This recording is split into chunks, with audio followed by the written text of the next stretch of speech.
E2 type हम लोग देख रहे हैं। इससे पहले हम लोगों ने E1 टाइप देखा है, डिस्कशन किया उसका, और E2 में स्टार्ट कर ही दिया था हमने। थोड़ा सा हम रिकैप कर देते हैं इसको। क्या था इसमें कि बॉन्ड का टूटना और नया बॉन्ड बनना एक साथ होना है। और जब हमने देखा मैकेनिज्म इसका, तो क्या देखा उसमें कि ट्रांजिशन स्टेट फॉर्म कर रहा था जो पार्शियल डबल बॉन्ड कैरेक्टर का था, है ना। और फिर वो इमीडिएटली बॉन्ड बनना और बॉन्ड का टूटना एक साथ होने के बाद एल्कीन बन रहा था। ऑलरेडी देखे हो, वीडियो पीछे हमने बना के भेजा हुआ है, उसको देखो आप, ठीक है। बहुत सिंपल है। और उसका सबसे इंपॉर्टेंट चीज़ है कि रेट E2 का किस पर डिपेंड करेगा। तो भाई सीधी सी बात है कि ट्रांजिशन स्टेट जो तुम्हारा बन रहा है, अगर वो ज़्यादा स्टेबल हो तो ज़्यादा बनेगा, तो रेट ऑफ रिएक्शन भी क्या होगा, ज़्यादा होगा। और ट्रांजिशन स्टेट तुम्हारा ज़्यादा कब बनेगा, जब वो स्टेबल होगा। और स्टेबल कब होगा, जब उसमें मोर सब्स्टिट्यूटेड अल्काइल ग्रुप हो, मतलब नंबर ऑफ अल्फा हाइड्रोजन ज़्यादा हो, तब ना एल्कीन ज़्यादा स्टेबल होता है। हाइपर कंजुगेशन के पॉइंट ऑफ व्यू से याद करो तो सीधा सा बात है, मोर सब्स्टिट्यूटेड अल्काइल हैलाइड ज़्यादा रिएक्टिव होगा, उसका रेट ज़्यादा होगा। और मोर सब्स्टिट्यूटेड अल्काइल हैलाइड कौन है बताओ, 3 डिग्री, उसके बाद 2 डिग्री, उसके बाद 1 डिग्री। इसका मतलब सबसे ज़्यादा E2 में रेट ऑफ रिएक्शन किसका होगा, 3 डिग्री का, उसके बाद 2 डिग्री का, और उसके बाद 1 डिग्री का।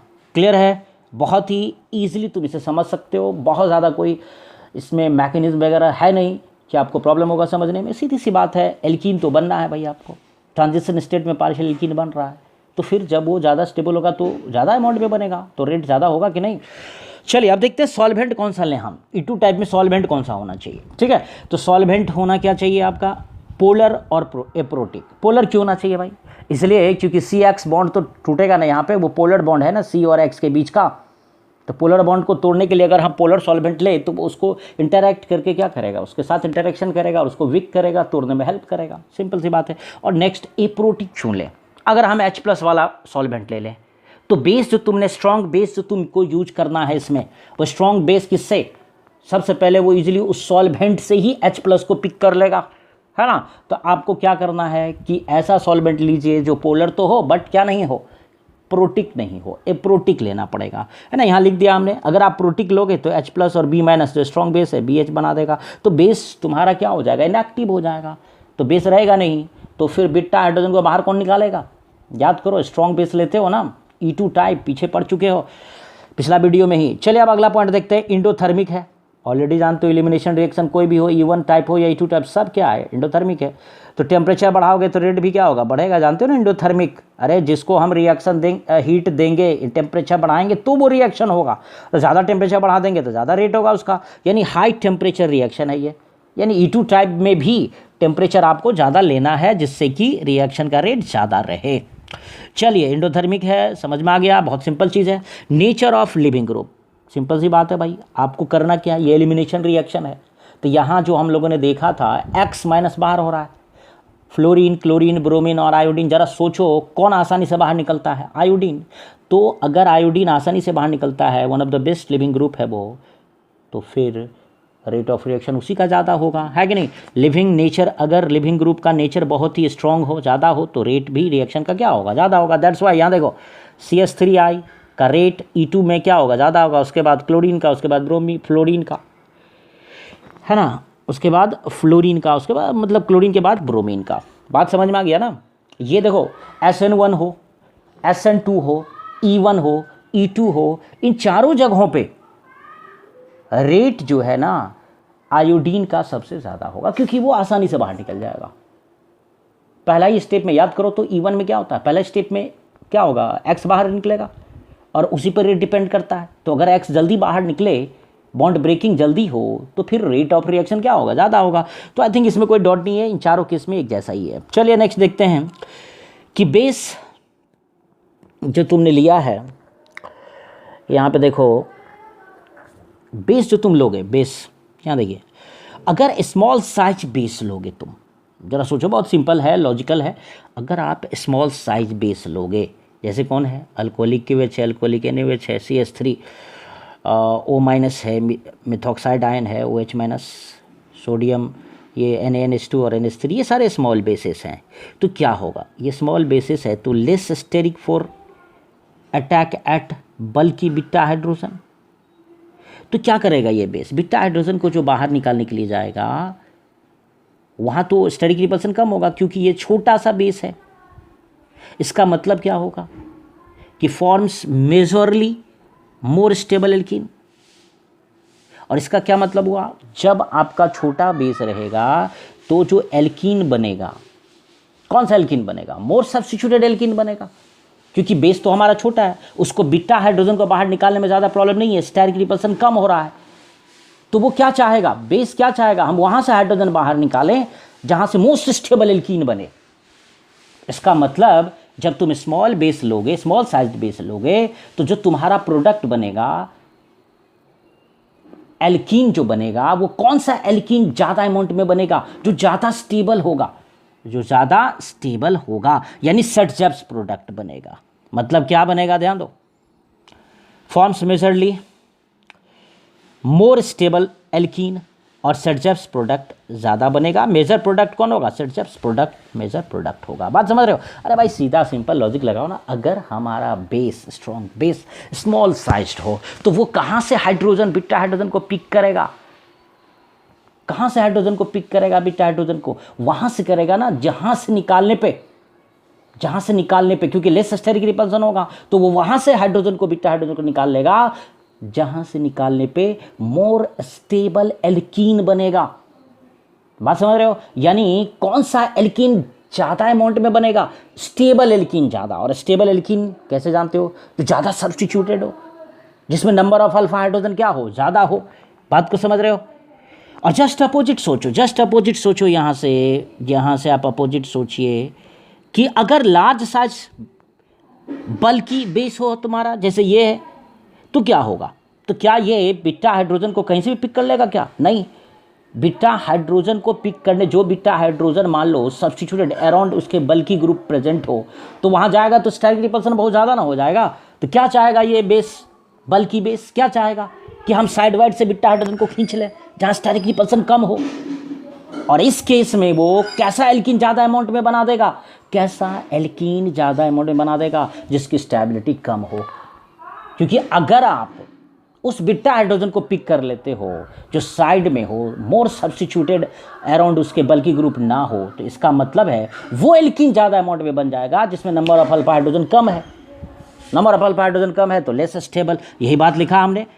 क्या होगा, मोर स्टेरिक टू रिमूव बल्कि बीटा हाइड्रोजन। देखो कितना इजीली लिखा हुआ है। फॉर्म्स मेजोरिली लेस स्टेबल एल्कीन, यानी ज़्यादा अमाउंट में कौन बनेगा, जो कम स्टेबल एल्कीन होगा, यानी हॉफमैन प्रोडक्ट बनेंगे। पीछे पढ़ाया हमने। तो मेजर प्रोडक्ट कौन होगा इस केस में, हॉफमैन प्रोडक्ट। तो सीधा समझो ना, सीधा समझिए आप। अगर आपका बेस क्या है, अगर आपका बेस क्या है, जल्दी बोलो।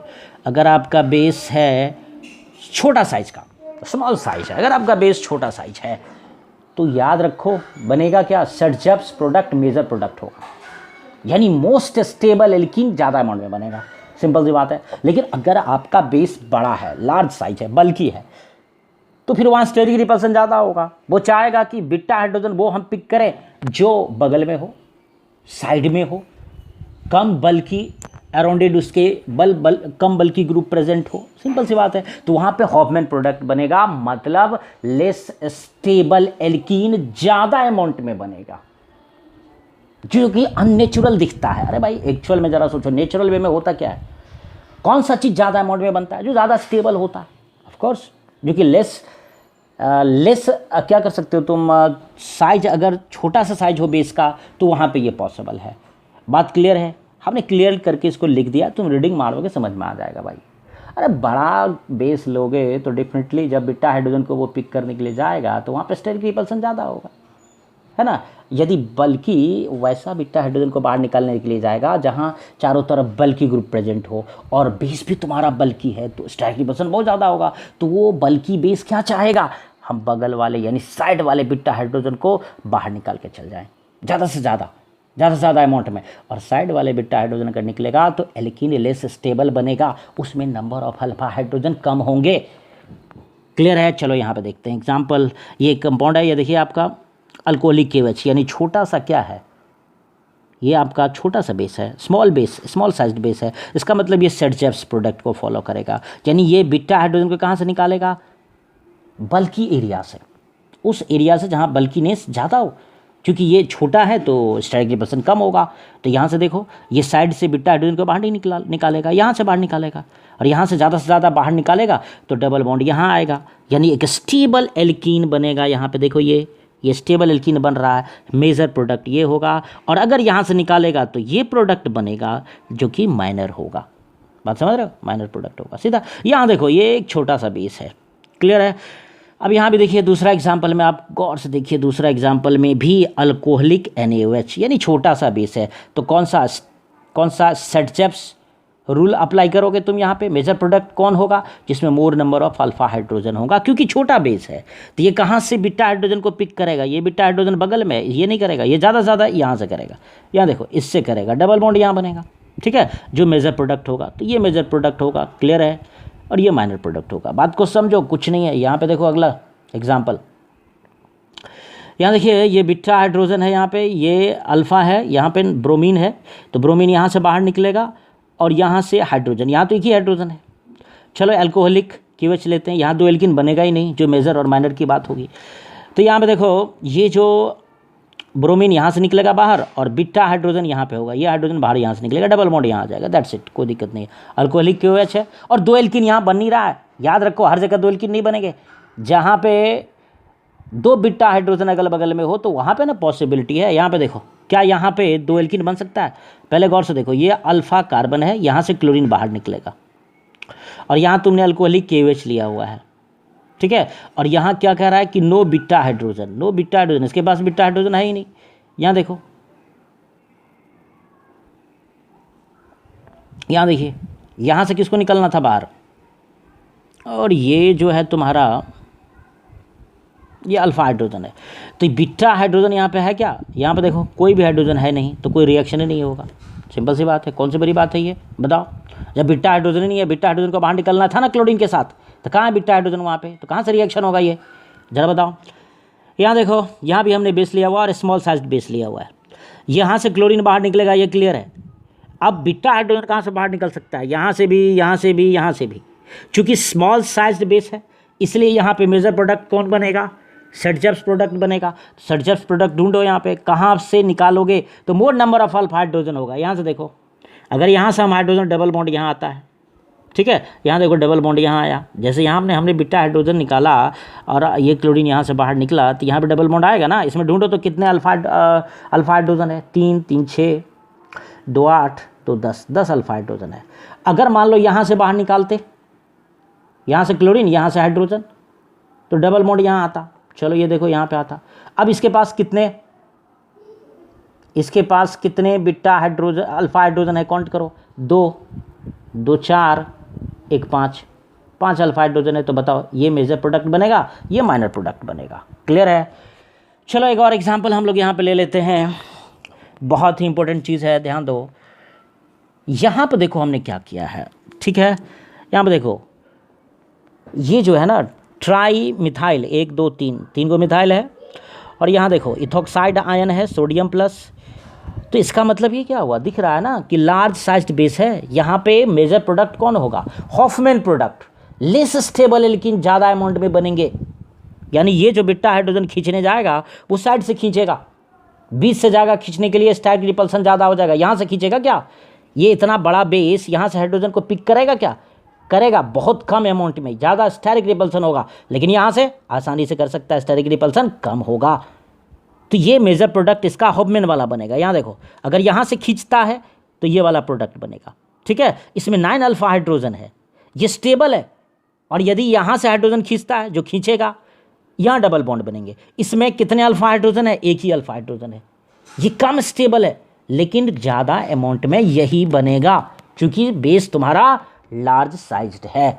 बात समझ रहे हो, लार्ज साइज बेस रहे तो मेजर प्रोडक्ट कौन बनेगा, हॉफमैन प्रोडक्ट बनेगा, जिसमें नंबर ऑफ अल्फा हाइड्रोजन कम होंगे, जो कम स्टेबल होगा। क्लियर है ये बात, समझो। ये भी लगा दिया है, इस एग्जाम्पल को गौर से देखो। ये जो बेस है तुम्हारा स्ट्रॉन्ग बेस है, as well as big sized, large sized base है। ये बीटा हाइड्रोजन को कहाँ से पिक करेगा, जहाँ भीड़ कम है, बल्किनेस कम है जहाँ, यानी साइड वाले कार्बन से, बगल से जाएगा, साइड बाय साइड जाएगा और चोरी करके बीटा हाइड्रोजन को लेकर भाग जाएगा। बीच में क्यों जाएगा, बीच गांव में क्यों जाएगा रे भाई, बीच शहर में क्यों जाएगा चोरी करने के लिए, वहाँ स्टाइल की रिपल्सन ज़्यादा होगी, ज़्यादा से ज़्यादा लोग उसको इंटरेक्ट करेगा। बात समझ रहे हो? तो यहाँ पे ये इंपॉर्टेंट चीज़ है। चलिए यहीं तक रहने देते हैं, अगला क्लास में कुछ और पॉइंट्स है इसका, अगला वीडियो में कुछ और पॉइंट्स है। बहुत ही ईजी चीज़ है, थोड़ा सा सीरियस हो जाओ, पढ़ाई करो। Okay, thank you.